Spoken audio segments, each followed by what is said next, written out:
हेडलाईन्सचे प्रायोजक आहे NBC bearings, लांब पळण्यासाठी।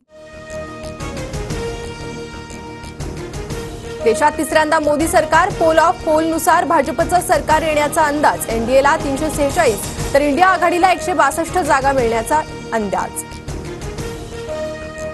आज तक आणि एक्सिस इंडियाच्या सर्वेत एनडीए 400 पार, एनडीएला 361 ते 401 जागा, इंडिया आघाडीला 131 ते 166 जागा, तर इतरांना 8 ते 20 जागा मिळण्याची शक्यता।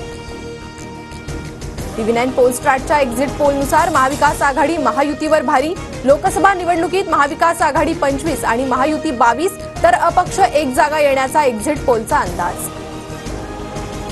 एबीपीसी वोटरच्या सर्वेनुसार महायुतीच्या 24, महाविकास आघाडीच्या 23 आणि इतर 1 जागा येण्याची शक्यता, तर न्यूज 24 चाणक्यच्या एक्झिट पोलनुसार महायुतीला 33, महाविकास आघाडीला 15 तर इतर एकही जागा न येण्याचा अंदाज। TV9 मराठीच्या पोलस्टार्टनुसार महाविकास आघाडीत शिवसेना ठाकरे गट वरचढ, ठाकरे गटाला 14, काँग्रेसला 5 तर राष्ट्रवादी शरद पवार गटाला 6 जागा मिळण्याचा कल। महायुतीत भाजपच मोठा पक्ष, भाजपला 18, शिवसेना शिंदे गटाला 4 तर राष्ट्रवादी अजित पवार गटाला एकही जागा न मिळण्याचा TV9 मराठी पोलस्टार्टचा संभाव्य कल। साऱ्या देशाच्या नजरा लागलेल्या बारामतीत सुप्रिया सुळे वरचढ तर अजित पवार गटाच्या उमेदवार सुनेत्रा पवार पिछाडीवर, TV9 मराठीच्या पोलस्टार्टचा अंदाज।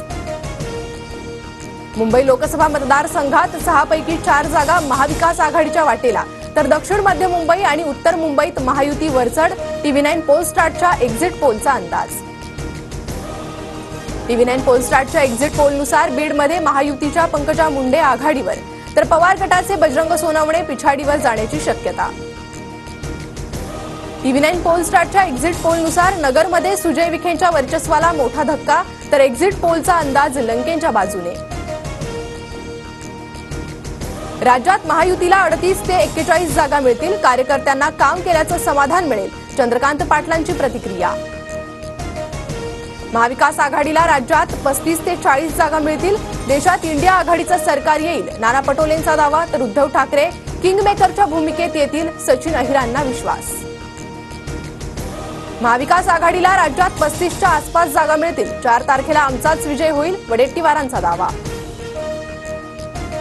एक्झिट पोलच्या अंदाजावर विश्वास नाही, निकाल आमच्या बाजूने लागणार, शेतकरी नेते रविकांत तुपकर यांची प्रतिक्रिया।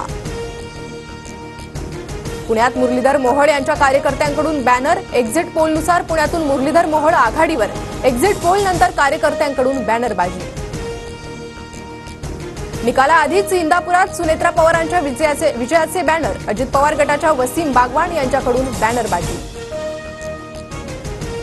वर्षा गायकवाड यांच्या अडचणी वाढण्याची शक्यता, उज्ज्वल निकम यांच्या विरोधात खोटा प्रचार केल्याचा भाजपचा आरोप, तक्रारदार शरद कांबळेंना निर्मलनगर पोलिसांनी म्हणणं मांडण्यासाठी बोलवलं। अरुणाचल आणि सिक्कीम विधानसभेची मतमोजणी सुरू, अरुणाचलमध्ये 60 पैकी 41 जागांवर भाजप पुढे, तर सिक्कीम क्रांतिकारी मोर्चा 32 पैकी 31 जागांवर आघाडीवर। पुणे अपघात प्रकरणातील अल्पवयीन आरोपी आणि शिवानी अग्रवालची तासभर चौकशी, अल्पवयीन आरोपीनं एकाही प्रश्नाचं उत्तर दिलं नाही, तर आईकडून उडवाउडवीची उत्तरं, सूत्रांची माहिती। शिवानी अग्रवालला पोलीस आज कोर्टात हजर करणार। दिल्लीचे मुख्यमंत्री अरविंद केजरीवाल यांना हायकोर्टाचा दिलासा नाहीच, केजरीवालांना आज सरेंडर करावं लागणार, जामिनाबाबत 5 तारखेला निर्णय।